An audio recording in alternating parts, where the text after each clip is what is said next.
Superliga në basketbollin shqiptar për meshkuj ka vijuar me ndeshjet e radhës. Gjatë fundjavës janë luajtur ndeshjet e javës së 17 të këtij kompeticioni të rëndësishëm.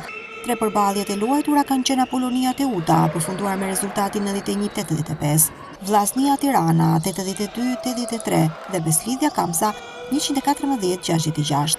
Beslidja fitoi ndeshjen ndaj Kamsa Basket me një rezultat të thellë 114-66.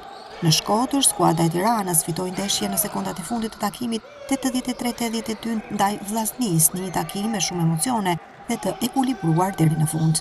Në Fier u luajt përballja mes Apolonisë dhe Teuta Basket, që përfundoi me rezultatin 91-85.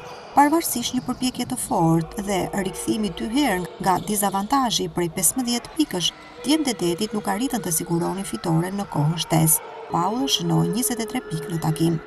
Në takimet e kategorisë së parë, dueli që do të jetë mes Elbasanit dhe Partizanit, të dyja në krye të renditjes me nga 32 pikë, fituese në ndeshjen e radhës. Emri i ekipit që do të ngjitet në Super League do të vendoset nga ndeshja mes tyre. Renditja e skuadrave në Super League është: Beslidja 34 pikë, Teuta 26 pikë, Tirana 25 pikë, Apolonia 24 pikë, Vllaznia 22 pikë, Kamsa Basket 21 pikë.